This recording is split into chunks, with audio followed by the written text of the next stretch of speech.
성경 구절 고린도후서 5장 17절 그리고 요한계시록 20장 4절에서 6절로 해가지고 부활의 참된 의미라는 제목의 말씀을 좀 드리려고 합니다.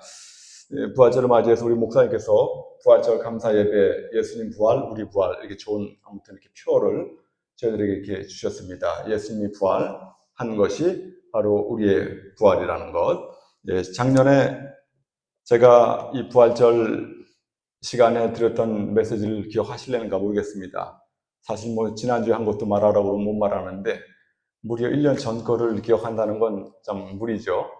1년 전에 그 설교의 제목이 부활의 아침, 저녁이 되고 아침이 되니, 이런 제목으로 말씀을 드린 바가 있습니다. 이 부활이라는 것이 갑자기 이루어진 것이 아니라 하나님의 오묘한 섭리 가운데 창세전에 계획을 하셨다가 때가 이름에 부활이라는 사건이 우리 주님을 통해서 일어나게 된 것입니다. 창세기 1장을 살펴보게 되면 좀 특이한 그러한 문장이 계속적으로 반복이 돼요. 저녁이 되고 아침이 되니 이는 첫째 날이라. 저녁이 되고 아침이 되니 이는 둘째 날이라. 이러면서 여섯째 날까지 이 말씀을 계속적으로 반복을 하세요. 사실 이 말씀 문장이 굉장히 좀 이상해요. 보통 같으면 하나님이 가라사대 빛이 있으라 하심에 빛이 있었고 그 빛이 하나님 보시기에 좋았더라. 하나님이 빛과 어둠을 나누사 빛을 낮이라 칭하시고 어둠을 밤이라 칭하시니라. 이는 첫째 날이니라. 이렇게 해야 될 것 같아요. 오히려 굳이 거기다가 저녁이 되며 아침이 되니 이는 첫째 날이라, 또 나아가 둘째 날, 셋째 날 할 때마다 그 전에 저녁이 되며 아침이 되니, 이 문구를 갖다가 하나님께서 의도적으로 집어넣으셨다 이 말이에요. 근데 하필 마지막 날 일곱째 날에는 하나님께서 이렇게 말씀하지 아니하시고 이 저녁이 되고 아침이 되니라는 말을 생략을 했어요. 하나님께서 왜 이러셨을까? 작년에 드린 말씀 다시 한번 복습을 합니다. 하나님께서 이 천지 만물을 창조하시면서 이 창세기라는 이 말씀을 통해서 우리에게 당신 자신의 계획을 알려주는 거예요. 암시적으로 알려주는 거예요.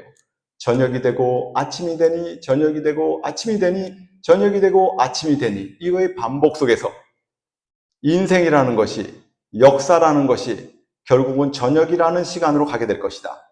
하지만 이 저녁이라는 것은 어두움, 환난, 죽음, 끝인 것 같지만 어두움이 깊어지면 깊어질수록 어김없이 새벽이 오는 것처럼 언젠가 밝음, 즐거움, 어떤 시작, 생명이 되는 예수님께서 오셔서 모든 것을 다 회복하실 것이다 라는 것을 창세기 1장에 우리에게 알려주고 있는 것입니다. 성경은 사실 이렇게 봐야 돼요. 많은 사람들이 성경을 보게 될 때 그저 스쳐 지나가듯이 별 의미를 생각 안 하고 읽는데, 성경 하나님의 말씀은 단어 하나, 문장 하나, 숫자 하나, 뜻이 없는 게 하나도 없어요.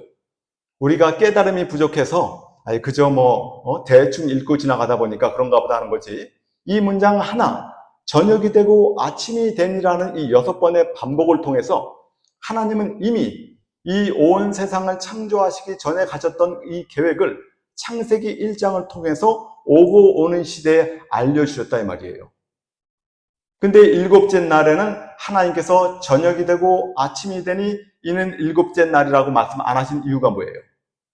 일곱째 날은 하나님께서 쉬신 안식일. 안식이라는 것은 영원한 천국을 의미하는 바인데, 영원한 천국이라는 그곳은 해와 달의 비침이 쓸데가 없는 하나님의 영광이 비치고 주 예수 그리스도의 영광이 비치는 그러한 곳이기 때문에 저녁이 없는 곳이라 이 말이에요. 그래서 환난도 없고 괴로움도 없는 그곳이기 때문에 저녁이 되고 아침이 되니 일곱째 날이라 이렇게 표현 안 했다라는 것. 하나님께서 이 창세기 1장을 통해서 이미 하나님의 섭리하신 것을 알려주셨다라는 내용을 작년에 드린 바가 있습니다. 오늘은 이 부활의 참된 의미라는 것을 통해서 하나님께서 경륜하시고 작정하신 그 일을 우리 인간편에서 어떠한 의미를 두고 살아가야 될 것인가, 이러한 말씀을 드리려고 합니다. 몇 년 전부터 한국의 그 트로트 열풍이 대단한 것 같아요. 무슨 미스트롯? 본 적은 별로 없는데 미스터 트롯 해가지고 이 사람들이 이 트로트에 대한 관심도가 굉장히 많이 올라갔습니다. 제 기억에 제가 어렸을 때 아마 그 카츄샤의 노래라고 아마 아실 거예요. 저도 그 노래가 기억이 나서 한번 찾아봤는데 그 노래를 김부자라는 분이 불렀더라고요. 그 노래의 가사를 제가 한번 살짝 좀 들려드리겠습니다. 노래는 안 부르고 가사를 제가 들려드릴게요. 마음대로 사랑하고 마음대로 떠나가신 첫사랑 도련님과 정든 밤을 못 잊어 얼어붙은 마음속에 모닥불을 피워놓고 오실 날을 기다리는 가엾어라 카츄샤. 찬바람은 내 가슴에 흰눈은 쌓이는데 이별의 슬픔 안고 카츄샤는 떠나간다. 이거 기억하시죠? 예. 제가 노래는 안 부르겠습니다. 노래는 안 부르는데 이 카츄샤가 무슨 미국 군인 카츄샤 그게 아니라 그 톨스토이가 쓴 책 중에 그 부활이라는 책이 있어요. 그 부활이라는 책에 나오는 여자 주인공의 이름이 카츄샤예요. 아마 이 카츄샤의 노래를 작사한 분이 그 부활이라는 책을 읽고 굉장히 감명을 받은 것 같아요. 내용을 굉장히 잘 요약해 놨습니다. 이 남자 주인공의 이름은 네을류도프, 여자 주인공의 이름은 카츄샤. 그 내용의 전개는 이렇게 시작을 해요. 어떤 그 법원 안에 어떤 여자가 어떤 그 사람을 독살하고 또 횡령했다라는 절도 혐의를 뒤집어쓰고 이제 재판을 받고 있는 중에 이 배심원 가운데 네을류도프, 이 사람은 귀족 출신의 공작이에요. 이 사람이 배심원단에 앉아 있는 것입니다. 여자는 재판 중에 있는 것이고. 근데 사실 이 여자는 죄를 그렇게 의도를 가지고 한 것은 아니었는데 잘못된 모함 가운데 그런 처지에 놓여지게 된 거예요. 근데 이 네을류도프라는 이 남자 주인공이 처음에는 그 여자를 못 알아봐요. 10여 년 지나갔으니까. 근데 가만히 얘기를 듣고 이렇게 하다 보니까 갑자기 생각이 나는 거예요. 자기가 어렸을 때 군대에서 휴가 나와가지고 숙모네 집에 좀 들른 적이 있었는데 그 숙모네 집에서 하인으로 식모로 일하던 그 사람이 바로 카츄샤예요. 근데 이 네을류도프 이 사람이 군대에서도 방탕한 생활을 했지만 숙모네 집에 들러서 술을 먹고 하다가 실수하는 바람에 이 카츄샤에게 큰 상처를 입히게 되는 거예요. 그래서 이 카츄샤랑 더불어 큰 어떤 실수를 범하고 그 다음날 돈 몇 푼 주고 그냥 떠나버리고 말았어요. 이 네을류도프라는 사람은 다 까먹었죠. 근데 이 카츄샤는 몇 날 지나지 않아 임신이 되게 된 거예요. 그래서 임신 소식을 그 숙모가 알게 되니까 이 카츄샤를 갖다가 이제 쫓아내버린 거죠. 그 어린 나이에 카츄샤가 오더갈 데가 없다 보니까 인생의 밑바닥까지 내려가서 결국은 창녀까지 될 수밖에 없는 이러한 아주 기구한 운명에 처하게 된 거예요. 그러한 삶을 살아가다가 잘못된 사건에 연루가 돼가지고 이 재판을 받고 있는 그러한 상황이 되게 된 거죠. 이 네을류도프가 이 여자가 이렇게 된 것은 나 때문이야 라는 심한 자책감이 드는 거예요. 그래서 어떻게든지 이 카츄샤를 석방해 보려고 갖은 노력을 합니다. 이곳저곳을 찾아다니면서 이 카츄샤의 석방 운동을 하는 과정 속에서 이 러시아의 많은 귀족 생활들의 어떤 그 부패상, 그리고 사법 체계의 부패상, 이런 모든 것들을 목격하게 되는 거예요. 그 재판 중에서 어떤 그 실수로 말미암아 형이 감해졌어야 되는데 감해지지 못하고 결국은 시베리아로 유배를 가게 되는 그러한 신세로 전락하게 됩니다. 그래서 이 네으르도프 이 사람이 자기의 가진 모든 것들을 오히려 다 농민들에게 나눠주게 되고 이 카츄샤를 따라 이 시베리아로 가는 거예요. 가면서 이 카츄샤한테 자기의 잘못을 고백하고 처음에는 이 카츄샤가 아주 냉소적인 냉담한 반응을 보이는 거예요. 그럴 수밖에 없는 거겠죠. 하지만 이 주인공 이 네으르도프가 계속적으로 진정성을 보이게 될 때 카츄샤의 마음도 열리게 되고 결국은 이 시베리아로 가게 되는 과정 속에서 이 네르도프가 청혼을 하지만 이 카츄샤가 그 청혼을 물리치게 되고, 감옥에서 있던 어떤 정치범과 더불어 그 사람은, 그 카츄샤는 결혼을 하게 되고, 거기에 실망한 네르도프는 그 카츄샤를 떠나 뒤로 하고 이제 자기의 인생을 살아가는 과정 속에서 큰 영적인 각성과 나아가 어떤 도덕적인 부활을 이루게 되었다. 그리고 이 카츄샤도 그 방탕한 생활 속에서, 인생 밑바닥의 생활 속에서 생활했었지만 결국은 이 여자도 회복을 하게 되고 새로운 가정을 꾸려나가게 되었다. 이것이 바로 이 톨스토이가 쓴 부활의 대략적인 내용입니다. 이 톨스토이가 이 문장을, 이 글을 통해서 우리에게 알리고자 하는 바는, 청춘 남녀 타락한 그들이 결국은 모든 과거를 청산하고, 우리말로 하면 회개하고 바른 생활을 하게 되었으며, 이걸 통해서 그 러시아 전반에 깔려있는 사법체계의 부패, 귀족 생활들의 부패, 모든 경제 이런 거의 부패성을 알려줌으로써 이 사회의 개혁과 사회적인 어떤 그 부활을 꿈꾸는, 이루는, 계몽하는 그러한 책이 바로 이 부활이라는 책이라 이 말입니다. 제가 이 부활절을 맞이해서 갑자기 제 마음 가운데 이 부활이라는 책이 생각이 났어요. 아주 참 엄청 오래전에 읽은 책이라서 내용이 좀 희미하긴 하지만, 이 부활을 통해서 우리가 알 수 있는 것은 이 네르도프가 이 카츄샤를 떠나보내고 마태복음 산상수훈을 읽고 변화를 받았다는 거예요. 그래서 정말 새 사람으로 살아가게 되었다. 우리가 이 부활절을 맞이해서 말로만 부활, 말로만 나는 구원을 얻었네, 말로만 나는 믿음이 있네, 이것이 아니라 정말 이전 것은 지나갔으니 보라 새 것이 되었도다. 고린도후서 5장 17절의 이 말씀처럼 이전 나의 모든 과거 일들 아무리 잘못했어도 다 지나갔고, 어떻게? 예수 그리스도 안에 있으면 보라 새 것이 되었도다. 봐, 나 새 사람이야. 누가 보더라도 저 사람을, 나를 여러분을 보게 될 때, 아, 이 사람은 내가 알던 그 사람이 아니야, 이러한 말을 듣게 되시기 바랍니다. 이러한 모든 것들이 우리가 하나님 앞에 나아가게 될 때 회개를 통해서 구원에 이르게 되는 겁니다. 하지만 알아야 될 게 있어요. 내가 회개를 했다고 구원에 이르게 되는 것이 아니라 새 생명이 나에게 오게 되면 회개가 되어지는 거예요.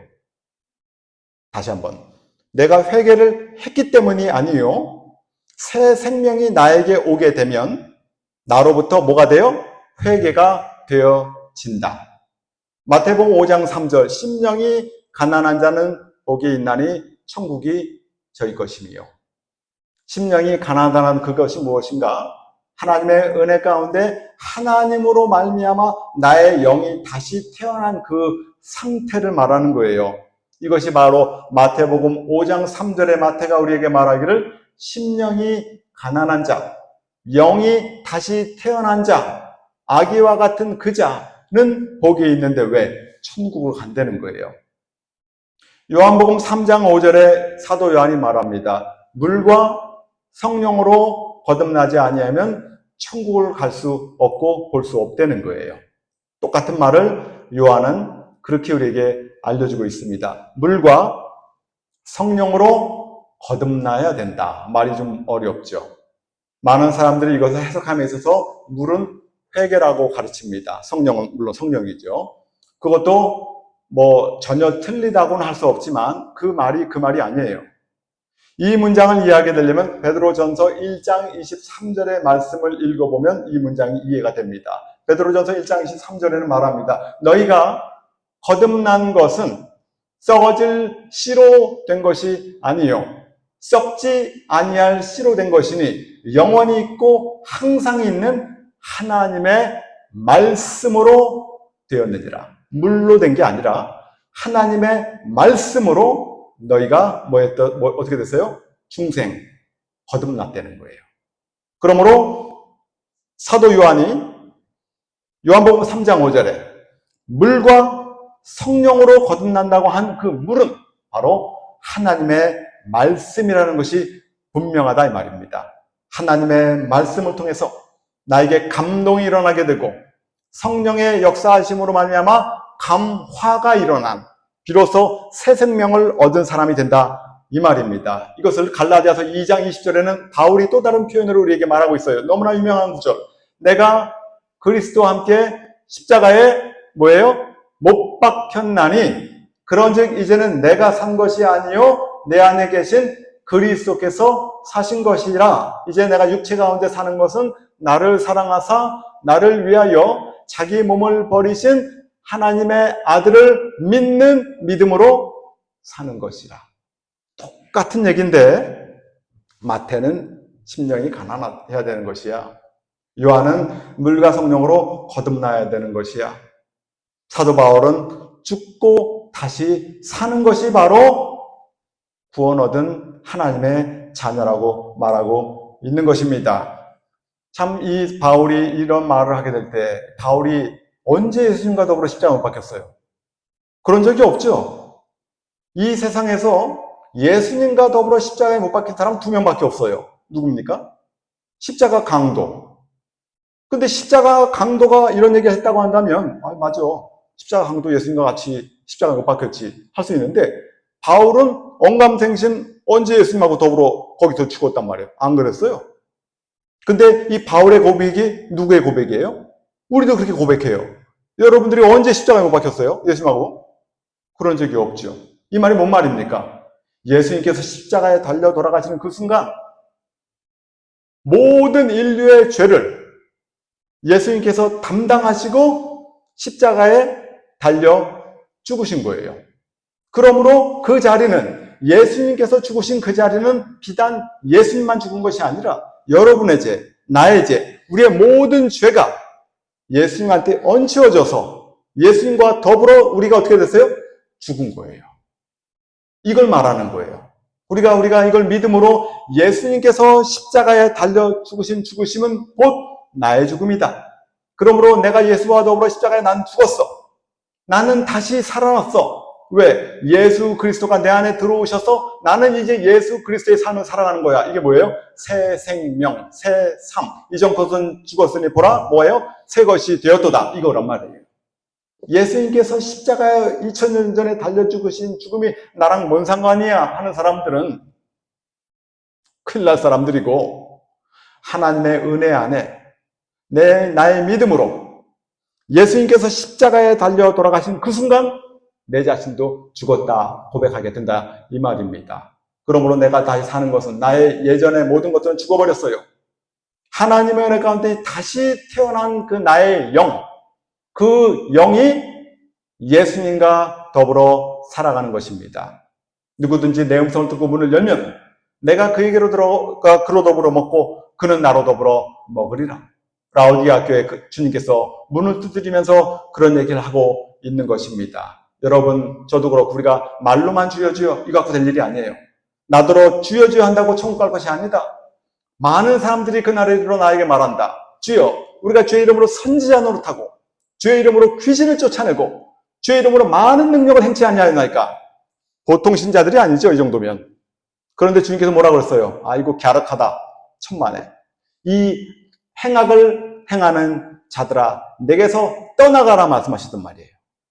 그러므로 나의 이 말을 듣고 행하는 그 사람이 반석 위에 집을 짓는 사람이요, 비가 내리고 창수가 나고 바람이 나도 아무 문제 없이 신앙생활을 하다가 영원한 천국에 오게 될 사람이 된다 이 말이다. 이렇게 주님께서 우리들에게 말하고 있는 것입니다. 이 부활절을 맞이해서 부활의 참된 의미가 무엇인가? 우리의 삶의 변화가 하나님의 은혜 가운데 일어나고 있는가? 이것이 참된 의미가 되는 것입니다. 예전에 우리가 잘 아는 그 성 어거스틴 아시죠? 어거스틴. 이 어거스틴이 소년 때부터 아주 타락한 방탕한 생활을 갖다가 얼마나 해야 되는지 10대 때 벌써 사생아가 있을 정도의 그런 허랑방탕한 생활을 한 거예요. 우리가 알다시피 그 엄마 모니카 얼마나 신앙이 좋은지 10수년을 기도해도 이 어거스틴이 나아질 기미가 안 보이는 거예요. 그때 신부 주교를 찾아가서 정말 비스름하게 얘기를 합니다. 내가 아무리 기도해도 안 돼요. 내가 아무리 기도해도 이 아들이 돌아오질 않아요.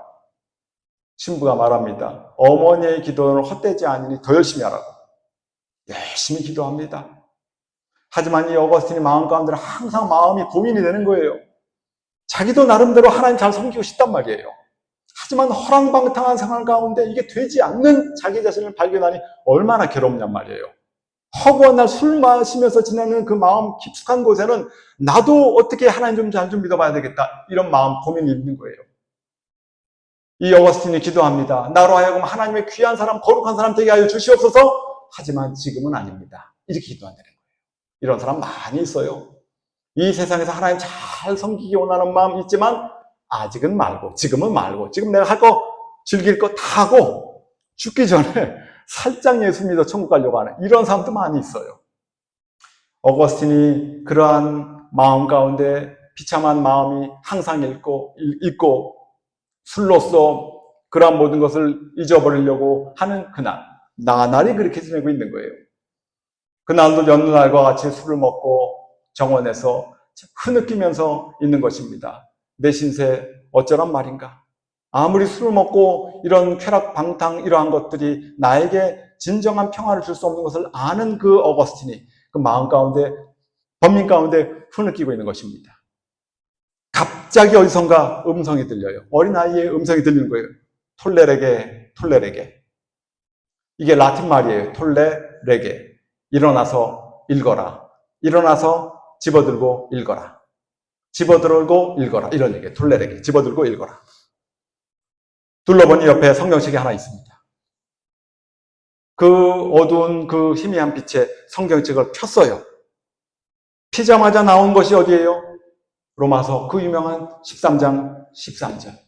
낮에와 같이 단정히 행하고 방탕과 술 취하지 말고 음란과 호색하지 말고 쟁투와 시기하지 말고 오직 주 예수 그리스도로 옷을 입고 정욕을 위하여 육신의 일을 도모하지 말라. 이 말씀이 빛과 같이 어거스틴의 마음에 꽂혀버리고 맙니다. 그 마음 가운데 기쁨이 넘쳐나는 거예요. 여태까지 자기가 할 수 없던 모든 것들이 한순간에 해결이 되어지게 된 체험을 한 것입니다. 무릎을 꿇고 일어난 이 어거스틴은 조금 전에 방황했던, 고민했던, 번민했던 그 어거스틴이 아니었던 것입니다. 이때 나이가 30 한두 살 요 무렵이에요. 이때로부터 성 어거스틴이 우리가 아는 역사에 길이 남는 이 성자가 된 것이 무엇이냐?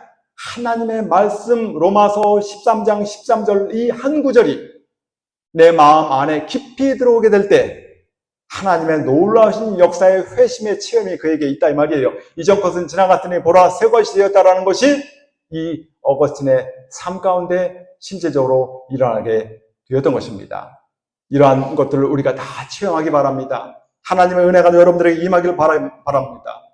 하나님의 이런 영음을 통해서 이 어거스틴이 놀라운 하나님의 은혜를 체험해서 변화가 일어났다 이 말이에요. 자기가 노력을 해서, 자기가 결심이 대단해서 그게 아니에요. 하나님의 말씀이 그 안에 들어가게 되어지게 될 때 자기가 할 수 없었는데 호련히 되어지더라 이 말이에요. 이것이 중요합니다. 내가 회개하려고 회개가 되는 게 아니에요. 하나님의 은혜가 와야지만 회개가 된다 이 말입니다. 회개가 되어질 때마다 감사하기 바랍니다. 내가 무엇이 간데 회개가 되어진단 말입니까? 구원 얻은 생명이기 때문에 이런 건 아닙니까? 하나님 감사합니다. 이렇게 하시기 바랍니다. 예전에 한번 잠을 자는데 어디선가 찬송가 소리가 막 들리는 거예요. 저는 이제 일어나가지고 그때 따로 잠을 자고 있었는데 와이프가 막 부르는 줄 알았어요. 와보니까 와이프는 부르지 않고 있고 이게 뭔 소린가? 내려가서 거실에서 이 책을 한번 폈습니다. 이렇게 폈어요. 폈더니 들리던 그 음성의 찬송가가 책을 피자마자 거기 나와 있는 거예요. 제가 뒤진 게 아니라 너 근심 걱정하지 말아라. 주 하나님 너와 함께 하신다. 이 찬송가가 거기 딱 나오는 거예요. 저도 그 말씀 안에 큰 힘을 얻고 정말 하나님 감사합니다 하면서 하루하루 그때 지냈던 기억이 나는 것입니다. 하나님께서 여러분을 찾아오시고 하나님께서 여러분의 형편을 아시고 하나님께서 여러분의 모든 것들을 시를 따라 때를 따라 인도하신 것을 아시기 바랍니다. 이 어거스틴이 너무나 힘들고 어렵고 괴로웠지만 하나님께서 나 몰라 하고 계신 게 아니에요. 항상 보고 계시다가 때가 이름에 그에게 그러한 음성을 들려주시고 책을 열게 하시고 로마서 13장 13절을 보게 하시고 그로 변화를 일으키셨다라는 것. 잘 명심해서 하시기 바랍니다. 제가 예전에 20대 때 저도 담배 끊으려고 노력을 많이 했어요. 예전에 말씀을 드렸어요. 담배를 끊으려고 담배가 안 끊어지는 거예요. 성경을 저도 읽었습니다. 그 당시 하나님께 기도를 했어요. 성경 10번 읽으면 담배 끊게 해주시오. 하나님께 기도를 했어요. 담배를 피면서 열심히 성경 읽었습니다. 여름방학 때 21살쯤 된 것 같아요. 그때가. 담배를 피면서 아무튼 성경 열심히 읽었어요. 10번을 거반 읽어가는데 담배가 떨어진지라 담배 하나 사가지고 빨리 좀 실컷 피다가 한 말도 있으니까 그러다가 끊어야 되겠다 하는 가운데 우영부영 하다가 성경 10번을 다 읽게 되었는데 갑자기 홀연히 담배를 피고자 하는 것이 저희 마음 안에서 없어져 버렸어요. 신기하죠? 이게 바로 뭐예요? 은혜예요. 내가 노력한 거 안 돼요. 내가 노력하려고 뭐 은단을 사고 뭐 난리를 쳐도 은단 먹고 담배 피고 그렇게 되더라고요. 친구들하고 어울리다 보니까. 친구 따라 강남 갈 나이가 그 나이니까 안 돼요. 하나님의 은혜가 임하게 되니까 한순간에 담배 생각이 없어져 버려요. 그 후에 어느 순간에 담배라는 생각이 저 마음에 들어오게 되면 하나님의 말씀이 저희 마음 안에 떠올라와요. 베드로전서 2장 22절 이 개가 토하였던 것을 다시 먹고 돼지가 씻었다가 웅덩이에 다시 돌아가는 것과 같이 어리석은 자는 그 어리석은 일을 거듭거듭 행하느니라. 내가 담배 피려는 마음이 들 때마다 그 말씀이 떠오르니 내가 담배를 또 핀다면 개 되지만한 뭐 더할 게 내가 뭐가 있겠는가 하면서 오늘까지 지내고 있는 것입니다. 여러분도 하나님의 은혜 가운데 이런 변화가 일어나야 되는 것입니다. 내 노력, 내 힘 말고 하나님의 은혜 가운데 오는 변화의 체험이 부활의 참된 의미가 된다 이 말입니다. 예전에 어떤 사람이 그 포켓 성경이 있잖아요. 포켓 성경을 받아들었습니다. 이 사람도 상당히 허랑방탕한 삶을 살아가는 사람인데 누군가가 성경을 준 거예요. 포켓 성경 있잖아요. 조그만 거. 그 당시는 이 종이도 귀한 때인데 받아들고 이거 보니까 종이가 딱 사이즈가 담배 말아피기가 참 좋다는 거예요. 아주. 그래서 한 장씩 뜯어가지고 신약 성경만 있거든요. 한 장씩 뜯어가지고 담배 말아피는 거예요. 근데 자기도 양심이 있으니까 담배 말아피기 전에 뭐라고 써있나 한번 읽어보자 하면서 읽고 담배 말아피고 읽고 담배 말아피고 이런 거예요. 이 사람도 참 하나님의 은혜가 임한 사람이에요. 그러다가 오늘은 이제 요한복음 말아서 피울 차는데 요한복음을 이게 말아서 피려고 하다 한번 읽어봤죠. 하나님 세상을 이처럼 사랑하사 독생자를 주셨으니 인 저를 믿는 자마다 멸망치 않고 영생을 얻게 하려 하심이라. 이 말씀에 이 사람은 어떻게 됐어요? 꼬꾸라져 버렸어요. 변화를 입었다 이 말이에요. 하나님의 말씀이 그 안에 갑자기 어느 순간 들어가게 될 때 변화가 일어나게 되었다. 여러분 자신이 여러분의 습관 고칠 수 있어요? 못 고치시죠. 내가 내 자신 하나 못하는데 내가 내 자식을 고칠 수 있을까요? 못 고쳐요. 잔소리? 백날 해보세요. 잔소리 갖고 애들이 내 잔소리 들어가지고 애들이 다 제대로 된다면 제대로 안 된 사람 하나도 없어요. 잔소리 백날 천날 만날 해봐야 애들은 귀를 막고 있어요. 내가 내 하나 변화 못 시킵니다. 내 부인, 내 남편, 내 자식 천만에 만만해. 어릴 때는 엄마 아빠가 무서워가지고 윽박지름을 해요. 사춘기 돼 보세요. 윽박지러서 한다고요? 천만에. 엄마 아빠들이 애들 눈치 보느라고 바쁩니다. 사람이 바뀌는 것은 어떻게 바뀝니까? 하나님의 말씀이 그 안에 들어가게 될 때야 많이 바뀌어지게 되는 거예요. 그래서 자꾸 성경 말씀을 읽고 또 읽고 아무것도 아닌 것 같지만 마치 담배 말아 피던 사람이 마테마가 누가 계속 담배 말아 폈는데 아무 일 없었지만 하필 요한복음은 담배 말아 피다 변화가 일어났던 것처럼 어느 순간 어느 때 그 말씀이 나한테 비수같이 이렇게 들어온단 말이에요. 그것을 바로 레마라고 하는데 레마의 그 말씀이 나 안에 들어오게 될 때 나에게 비로소 변화가 일어난다 이 말입니다. 이 부활절의 참된 의미는 바로 무엇인가? 내 자신이 바로 새로운 사람이 되는 것. 이전 것은 지나갔으니 보라 새 것이 되었도다. 어우 저 사람 봐. 내가 알던 그 깡패가 아니야. 내가 알던 그 날라리가 아니야. 저 사람이 저러지 않았는데 어떻게 된 거야? 예수 믿는데 나도 예수 믿어야 되겠다. 저절로 전도가 되는 것입니다. 전도 입으로 하는 게 아니죠. 내 행동 거지가 똑바르지 못하면 내가 예수를 전하면 너 하는 거 보니 예수 믿을 바 없다 이렇게 돼버린단 말이에요. 내가 집안 안에서도 성경을 읽고 텔레비 안 보고 들 보고 안 볼 수는 없지만 들 보고 늘 성경을 읽으며 기도하는 모습을 아이들이, 주변 사람들이 보게 될 때 처음에는 아무것도 아닌 것 같지만, 저 사람 보니까 정말 하나님 믿는 것 같아, 나도 저렇게 해봐야 되겠어, 이런 역사가 일어나는 것입니다. 우리 주님께서 우리 인간을 갖다 부활하시게 될 때 왜 하필 이렇게 했냔 말이에요. 그냥 처음에 아예 만들 때 부활체로 만들어버리면 좋잖아요. 뭘 이렇게 번거롭게 사람 갖다 만들어가지고, 그것도 딸랑 둘만 만들어가지고 뭐 이렇게 하냔 말이에요. 하나님께서 천지 만물을 창조하시는 가운데 천사들은 한 번에 다 만들어버렸어요. 천사가 숫자가 점점 늘어나지 않아요. 이 해와 달과 별 이런 것도 한 번에 다 만들어놨어요. 하지만 사람과 동물과 식물은 그렇게 안 만들었어요. 점진적으로 그 숫자가 늘어나도록 만들었어요. 이것이 하나님의 어떻게 보면 성실함이라고도 볼 수 있어요. 하나님께서 아담과 하와 얼마든지 죄를 안 짓게 할 수 있죠. 선악과를 안 만들어도 돼요. 만들어도 먹으려는 순간 얼마든지 막을 수 있어요.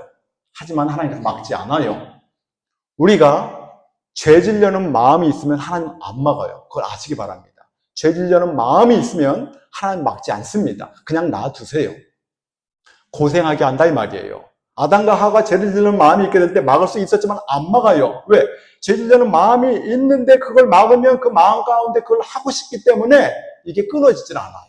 예전에 말씀을 드려요. 애들이 키울 때 뜨거운 주발에 자꾸 손이 갑니다. 아무리 말려도 손이 가요. 말리기도 피곤하고 얘도 피곤할 거예요. 애따 모르겠다 그냥 손을 끌어다가 뜨거운데 디거나 말거나 되니까 손을 냅다 뺀 다음에 그 다음 어떻게 돼요? 아무리 손을 끄집어다가 거기다 대려고 해도 손이 지가 빠져요. 이거예요. 하나님께서 우리를 애시당초 부활체로 다 만들어버리고 할 수가 있었지만 하나님께서 우리에게 뜨거운 맛, 찬맛, 어려운 거, 고생, 고난, 슬픔 이런 모든 인생의 희노애락을 경험하게 하셔서 온전한 사람으로 만드시려고 일부러 이렇게 하는 거예요. 고생이라는 거 말이에요. 배고픔이라는 것, 어디 몸에 병이 드는 것, 이거는 내가 책을 통해서 배울 수 있는 게 아니에요. 누구한테 얘기를 들어가지고 배울 수 있는 게 아니에요. 내가 배고파 보기 전에는, 내가 경제적으로 쪼달려 보기 전에는 알 수가 없는 거예요. 내가 몸이 아파 보기 전에는, 제가 이젠 다 낫는데 오른쪽 어깨에 50견이 와가지고 좀 고생하다가 왼쪽 어깨에도 50견이 와서 고생하다가 이제 거의 났어요.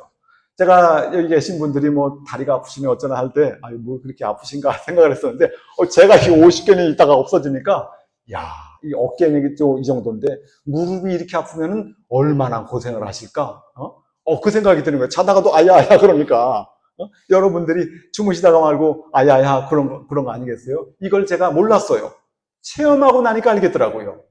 하나님께서 우리를 갖다가 애시당초 부활체로 만들 수 있지만 일부러 그렇게 안 하시고 인생을 어두운 저녁, 밤 지나서 결국은 밝은 광명천지로 인도하시는 것이 뭐예요? 하나님의 성실함에서 나오는 거예요. 온 세상 전도도 천사를 갖다가 다 보내가지고 한 번에 다 전도할 수 있어요. 하지만 그 힘들고 어려운 것을 사람 하나하나 세워가지고 그런 역사를 하고 있는 것입니다. 하나님께서 역사하시는 역사는 하나님 당신 자신이 모든 것을 한 번에 다 할 수 있지만 하나님이 우리를 만드시고 우리 인간에게 기회를 주시고 인간과 더불어 협력하시고 이렇게 같이 하시길 원하시는 하나님의 마음이 그 안에도 있는 것입니다. 오늘 이 본문을 통해서 오늘 고린도 후서 5장 17절 그런즉 누구든지 그리스도 안에 있으면 새로운 피조물이라 이전 것은 지나갔으니 보라 새 것이 되었도다. 이것이 바로 부활의 참된 의미가 되게 되는 것입니다. 요한계시록 20장 4절에서 6절에 있는 말씀을 제가 좀 더 설명을 드리고 마치도록 하겠습니다. 요한계시록 20장이 우리가 잘 아는 뭐예요? 천년 왕국이에요. 이 20장의 이 천년 왕국이 언제 이루어지느냐에 따라서 학자들마다 의견이 분분합니다. 요한계시록 19장을 예수님께서 재림을 하셨어요. 19장 예수님 백마를 타고 재림을 하셨는데 예수님께서 재림하신 그 이후의 사건을 요한계시록 20장으로 보는 그러한 사람들은 전천년주의를 주장하는 분들이 그렇게 봐요. 예수님께서 오신 다음에 우리가 이 세상에서 천년왕국이 이루어지는 것이다 이렇게 보는 사람들이 많이 있습니다. 요한계시록을 예전에도 말씀을 드렸지만 잠깐 말씀을 드려보면 요한계시록은 7가지로서 예수님께서 이 세상에 다시 오실 일을 7가지로 우리에게 알려줬어요. 첫 번째 알려준 것은 요한계시록 6장에 보게 되면 일곱 인을 떼잖아요. 일곱 인을 떼는 걸 통해서 우리들에게 알려주고, 요한계시록 8장과 9장에는 일곱 나팔을 통해서 알려주고, 요한계시록 11장에는 두 증인을 통해서 이 세상에 일어날 일을 알려주고, 요한계시록 13장과 14장에는 해를 입고 달을 딛고 있는 여자와 일곱 머리 열뿔 가진 그 용의 그 어떤 전쟁, 전투 가운데 우리에게 알려주고 있어요. 바다에서 나온 짐승, 땅에서 나온 짐승, 이런 얘기를 통해서 예수님께서 재림할 얘기를 우리에게 알려주고 있습니다. 요한계시록 16장에는 일곱 대접의 사건을 통해서 알려주고 있으며, 요한계시록 17장에는 일곱 머리와 열뿔 가진 짐승과 음녀와의 그러한 싸움 속에서 예수님께서 오심을 여섯 번째로 알려주셨고, 마지막으로 알려주신 것이 바로 요한계시록 20장이에요.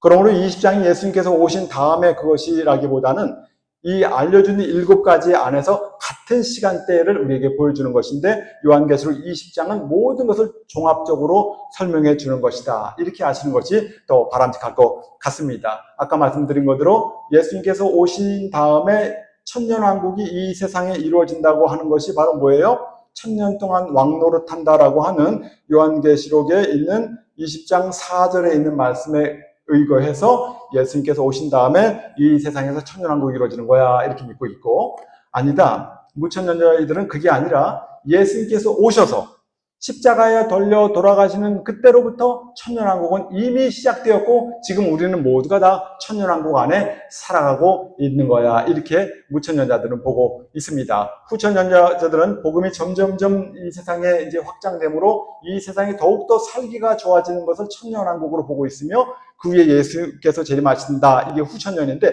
이 후천년은 잘못된 거예요.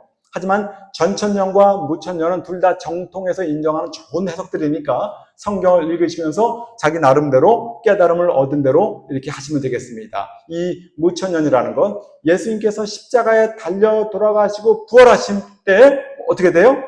바로 천년왕국이 시작이 되었다, 이 말이에요. 요한복음 5장 25절에 말합니다. 죽은 자들이 하나님의 아들의 음성을 들을 때가 오나니 곧 이때라. 듣는 자는 살아나리라. 언제예요?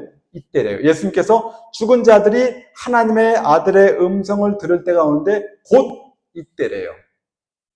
나중에 한 1000년, 2000년 지난 다음에 내가 다시 와가지고 그때야. 그게 아니라 예수님 살아계시다 하신 얘기거든요. 곧 이때래요. 그러므로 우리가 예수님을 믿어 하나님의 은혜 가운데 중생의 생명을 얻은 그때가 바로 첫 번째 부활에 참여하는 사람이 되게 되는 것입니다. 그러한 사람 나중에 낙원에 가 있다가 나중에 예수님 재림하시게 될 때 그때 몸에 부활을 입어 영원한 천국에 가게 되는 것입니다. 이렇게 아는 것이 좀 더 정확하게 아는 것이라고 생각하고 있는 것입니다. 이 세상에서 우리가 하나님의 은혜 가운데 영원한 부활에 참여하려고 한다면 이 세상 살아가는 동안에 이전 것은 지나갔으니 보라 새 것이 되었다라는 이러한 체험이 있기 전에는 결단코 영광스러운 부활에 참여할 수 없는 것입니다.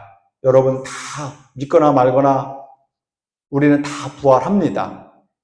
문제는 부활을 해서 영원한 천국에 가는 것이냐, 아니면 부활을 해서 영원한 지옥에 가는 것이냐, 이 두 길만 있을 따름인 것입니다. 초반에 말씀을 드렸듯이 톨스토이의 부활에 두 남녀가, 이 네올리도프가 말로만 사과한 것이 아니라 진정성을 보여 사과하며 자기의 모든 재산을 다 팔아서 가난한 농민들에게 구제하며 이러한 것을 통해서 그의 변화를 알려줬던 것처럼 말로만 회개, 말로만 믿음이 아니라 우리의 삶 가운데 따라 나오는 그 생활 면면을 통해서 내 자신이 바로 구원을 확정할 수 있으며 주변 사람들이 저 사람이야말로 구원 얻은 사람이야 라는 칭찬을 얻고 나아가 하나님께서 여러분을 인정하시고 결국은 영광스러운 부활에 참여하게 되실 것입니다. 이 부활절을 맞이해서 여러분들과 제가 정말 말로만 주여 주여가 아니라 하나님께 늘 기도하셔서 내가 고치지 못했던 모든 것들이 하나님의 은혜 안에 하나님 말씀이 나에게 들어오므로 완전히 고쳐져서 올해 표가 말씀과 기도로 거룩하자 그랬잖아요. 그래서 그런 은혜가 여러분들과 저에게 있게 되기를 간절히 바랍니다. 기도하고 마치겠습니다. 하나님의 은혜 안에 부활의 참된 의미에 대해서 잠깐 생각해 봤습니다. 언젠가 우리는 믿거나 안 믿거나 관계없이 부활하게 될 터인데 하나님의 은혜 가운데 누구든지 그리스도 안에 있으면 새로운 피조물이라. 이전 것은 지나갔으니 보라 새 것이 되었도다 라는 경험, 체험이 있게 될 때 하나님의 은혜 가운데 영원한 영생의 부활로 되게 될 줄을 믿습니다. 꼭 그러한 은혜의 은총이 저희 모두에게 있게 인도하여 주시옵소서. 이 모든 말씀 예수님의 이름으로 기도하옵나이다. 아멘.